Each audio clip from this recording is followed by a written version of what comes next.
Hey, what's up everybody? It is Kellen here from Start Your Systems again, and welcome back to Monster Energy Supercross 2, the official video game, where today I'm going to be doing another trip down memory lane video. This one was really popular. I've actually done a couple of them. Probably the more popular one was when I kind of semi-reviewed the 2009 Supercross season. When I talked about some of the highlight races of that season and broke down 3 tracks from that year and the races that corresponded with them. Today I'm just going to be doing one track from one year that had a pretty interesting race happen in it, one that we haven't really ever seen happen again, and probably won't ever actually see happen again in my opinion. But I'm of course talking about the name of this video, the 2005 San Diego Supercross, which I was at, being from San Diego. It's a race that I of course went to. My god, I'm riding terribly. And I've chosen to ride as Chad Reed today because I'll explain more as I go into the video. Talking about this track though a little bit to just kind of discuss it before I get too deep into the video. I had to build it in the large baseball stadium because it was at Qualcomm Stadium in San Diego, which at that time was still technically being used as a multi-purpose stadium. The baseball team had already moved to Petco Park downtown, but there was a lot of other events still going on at Qualcomm, and the floor space was still at maximum usage. So it was actually one of the bigger stadiums floor space-wise that they had to use back then because it was, you know, a multi-purpose stadium. So it doesn't fit in the standard baseball stadiums that come with the game. Or even the standard football stadium, so I had to use the large baseball stadium. I don't know, it kind of works, kind of doesn't, but you get the gist. The track itself does work, and oh my god, I'm so tired of riding so terribly on it. Been a while since I played this game, so I apologize. So yeah, let's talk about this race a little bit because, you know, off week, might as well have something to talk about. Preface going into the race, do a little bit of a backstory about why this race had like kind of a historical significance, and then what happened in the race to make it such an interesting race, one of the more interesting races of all time. 2005, the year of the perfect storm. It was the first year ever James Stewart, Chad Reed, Ricky Carmichael, and as it turned out, Jeremy McGrath all faced off against each other to combat for the Supercross title. McGrath, and why he's kind of important to this story, was coming back for about 6 or 7 rounds of the series to be basically a test rider for Honda. He did like the first 5 or 6 rounds and then a round kind of in the middle, and then called it a season. He was just doing some test riding stuff for Honda, but he was, other than Wyndham, pretty much the best rider Honda had that year. And so he does the first 5 or 6 rounds, and I'll explain why that's important a little bit later. But as I said, being the first time that James, Chad, and Ricky all raced each other, it was dubbed as the perfect storm because it was really like the meeting of the superpowers. The year before, Chad Reed had just won his first Supercross title in 2004. Ricky had tore his knee all apart in the off-season leading up to the 2004 Supercross season. So Chad pretty much, I mean, Wyndham gave him a run, but pretty much unattended to, won his first Supercross title that year, and was kind of, I guess, dubbed going into the 05 season as like the guy to beat. Yes, Ricky was still pretty much considered the greatest of all time at that point because he was getting to the latter stage of his career.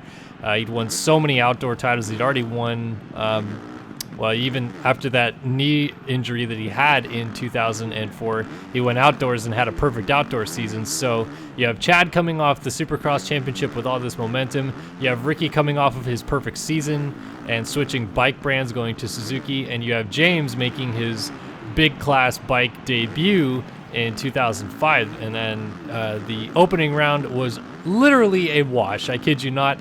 Anaheim won, which I was also at as well.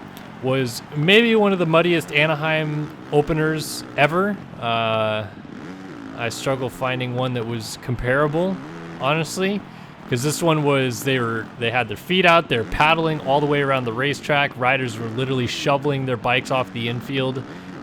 It was really bad, and he didn't really get a fair shake of who was where they stacked up at all. I think James maybe finished 4th or 5th.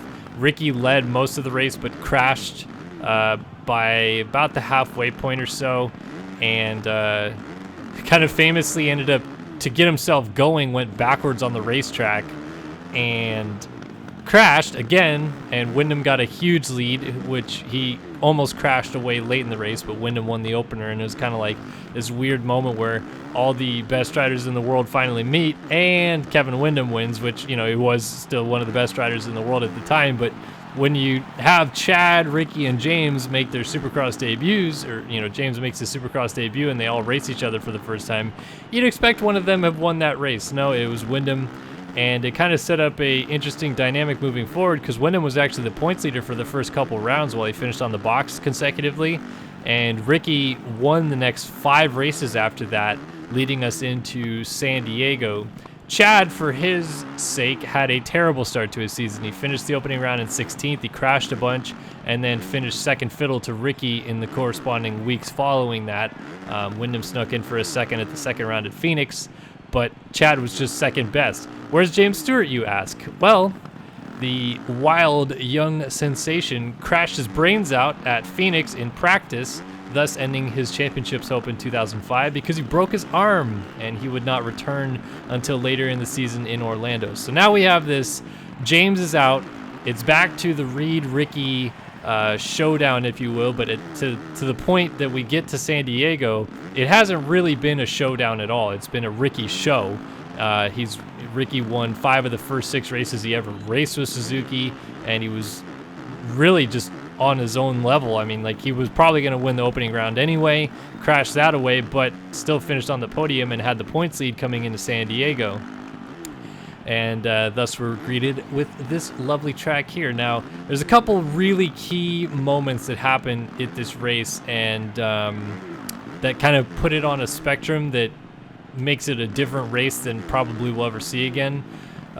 First of all, it starts off, and Jeremy McGrath gets the whole shot, and he's from the area. His family was actually living in Murrieta at the time, so he's pretty close to San Diego. He had a lot of family and friends, so it was like a huge deal to the home fans, essentially, that McGrath, who'd been retired for 3 years by this point already, basically, was out front leading a main event again. Ricky quickly changed that, got the lead away from him, but not before a rather iconic moment, a photo that was snapped of McGrath and Ricky going bar to bar over a Supercross triple on the first lap of the race, with McGrath looking over at Ricky and Ricky pointing at him. There's even an onboard camera view that they have of it during the race. They dubbed it as the changing of the guard at the time, but that was well beyond and truly past the changing of the guard, as Ricky had already won 3 Supercross titles by that point in time, and McGrath had been retired for a couple years, so it wasn't really a changing of the guard moment per se, but it was a very cool moment between basically 2 of the greatest motocross and Supercross riders that have ever lived on planet Earth, you know, doing a little bit of a salute to each other on the first lap of a full-blown Supercross main event. But that's just kind of goes to show you how comfortable Ricky was at the time, that he knew he had McGrath's number and knew that he was probably well on his way to winning another main event by taking the lead on the first lap of the race. So salutes the man with a nice little, you know, point and gesture over the triple like that, and it was a very cool moment. I remember sitting in the stands and the fans just literally going bananas over McGrath being out front again, and it was really cool to see. I even remember back then thinking, well, there goes Ricky, this race is over, which happened all too often back in those days. However, we have a different story to talk about here, my friends, because this race was incredible. So Chad Reed starts the race in 5th or 6th or so. Takes him a little bit to get around everybody. I would say it wasn't until the 3rd or 4th lap of the race that he finally got, I think, it was either Wyndham or LaRocco, one of the Factory Connection Honda guys. He got by them to get into 2nd, but Ricky was already pretty far out front by this point in time, at least 5 or 6 seconds, I think, maybe even more. And it looked, again, like I said, because Ricky had Chad's number the entire beginning of the season, that this was just going to be another Carmichael walkaway. Slowly but surely, Chad, you know, chips away seconds here and there as the race develops. We're getting maybe like halfway or so into it, probably like lap 11 or 12, when even at that point in time in the stands, it was really getting hard to follow because the lappers just kept coming and coming, and it wasn't a particularly long lap time per se. Like, this one shows 57 seconds. I think they were doing low 52s, 51s if I remember right. But you don't normally see guys getting lapped at the caliber that they were basically lapping through the field, honestly speaking, and I'll get to that in a second. But I mean, they were lapping guys 2 or 3 times at a certain point, and they were just getting away from everybody else. They had a huge lead established, and I remember, like I said, sitting in the stands, it just felt like the lappers kept coming. You're wanting to see the race develop and just watch the 2 leaders, but it seemed like every corner you went into, Ricky was in another group of lappers and trying to get around him. So I will say a caveat to this story is I don't think anything happens in this race if there isn't as much lap traffic as there was involved in this race, and Ricky probably goes ahead and wins this thing because he got held up by the lappers quite a bit in the second half of the main event. But as I said, it did allow Chad to close down that gap, and he was, like I said, turning better laps too, so it wasn't like it was just a foregone conclusion that Ricky was going to win it, but lappers helped. So we're getting to lap like 18, 19 in the race. It's Chad is closing up, but it's still looking like Ricky may have it. We get the white flag to go, or last lap to go flag, and Chad comes through this whoop section, blazing through him. Ricky got a little out of shape. They go through this sweeper in the back here, and I don't think Ricky must have known Chad was here, because Chad comes over the triple behind him, scrubs it down or whatever, and then dives down the inside and blocks Ricky, kind of like I did with Anderson right there. And then they kind of like roll through this section on, off, and jump through this section. Now, what was crazy about the whole circumstance that was going on was that Chad, in the situation I'm in right now, was lapping 3rd place in the race. David Villeman was essentially Dean Wilson in this situation here, where Chad's lapping him. Literally right there, Chad lapped David Villeman, the 3rd place rider in this main event, right there with the lead of the race on the last lap of the race, and Ricky Carmichael chasing him down, trying to get him back. And I'll tell you, folks, that doesn't happen. Like, modern day, it'll probably never happen again because there's too many good guys too close together, it seems. But even in like old days, when you had, dominating performances from Ricky Johnson, David Bailey, obviously McGrath had great performances as well, that level of slicing through the field just doesn't happen. And I mean, they were lapping guys that, not only won races, a lot of races like Villeman, but even Wyndham had won a race that year. So it wasn't like it was a, super depleted field. Yeah, James was out, but still, like, that was incredible stuff to watch them just slice through the field to that level. Now, how does this race turn out, you may ask? Does Chad just run away with it? Well, no. Ricky actually gave him a pretty good challenge on the last lap, kept it close, was charging, and maybe the famous line, Todd Harris coming down through the whoops right here. Ricky is trying to run it down on Chad in the next corner, and Harris goes, they bring it down through the whoops. Ricky's got a great drive, and then just explosion. Ricky swap left, swap right, tumble upside down over the bars, sideways, rolls off the side, like big old Ricky Carmichael crash. I mean, you had to have grown up watching Carmichael to understand how hard his crashes were without being very hard. He seemed to just like walk away from some of the biggest moments, like most everybody else would have had like huge crashes in their career, but for Ricky it was just another week. So Ricky yard sails on the last lap, 1 corner to go, chasing down Reed for the win, and Chad takes the victory in San Diego, coming from behind to take Carmichael on the last lap of the race and lap 3rd place in the race doing so. So the guy that finished on the podium, kid you not, stood next to Ricky Carmichael, raised the trophy, only lost 2 points to Carmichael on the night, actually finished an entire lap behind them. So, I mean, that's incredible in itself. But anyway, Ricky was able to remount the bike and get going again. Still was able to finish second. I mean, he took his sweet time getting up, but I think he probably knew where they were in relation to everybody else on the racetrack. I mean, they had absolutely gapped everybody by this point in time in the race, and it was just an incredible race. Like I said, the McGrath Carmichael experience that they had there was talked about for years to come. It seems. I still feel like I hear people talk about it, but then to have it capped off by a race where I mean, you're seriously not going to see guys lap that deep into the field again. 7th, 8th, yeah, I could see it. Top 5 on a rare occasion when a guy is really dominating, maybe, but lapping all the way to 3rd is pretty gnarly stuff. So what happened after this? And why is this race kind of important? Well, this kind of jump-started Chad Reed's revitalization into the second half of the season. Unfortunately, in his case, he did not win the Supercross title, but he did win 5 of the races down the stretch to kind of help his case. James came back and started trying to ruffle Ricky's feathers a little bit. And there was an iconic race at Daytona that Chad won where Ricky crashed trying to run him down.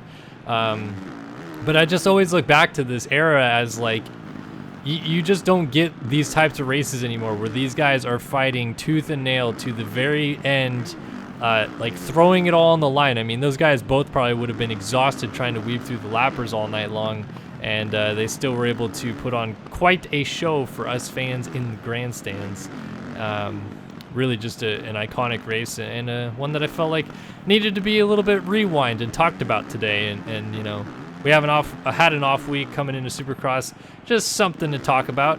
And I thought San Diego was a good one. Obviously, I'm a little bit biased because it's my hometown race, and there's obviously good races that go on elsewhere. But man, it's just, you don't get races like that, man.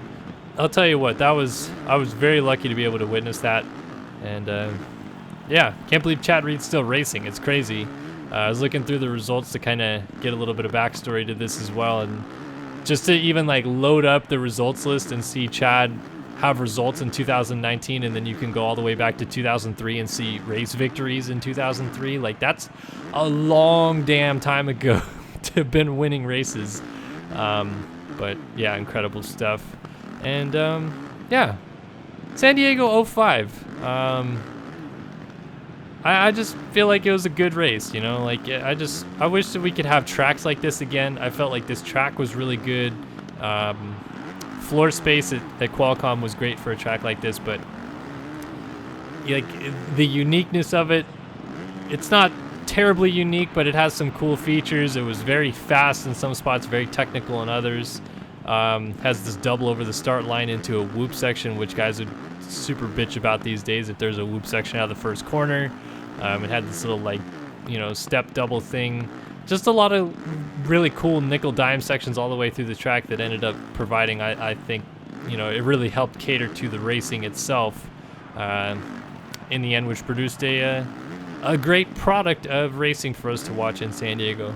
But yeah, I plan on doing more of these trip down memory lane videos because I like building these old tracks and trying to race them. It's really tough trying to build really, really old tracks because they had a lot of jump features on them that maybe aren't a part of the cookie cutter type of genre that we have nowadays.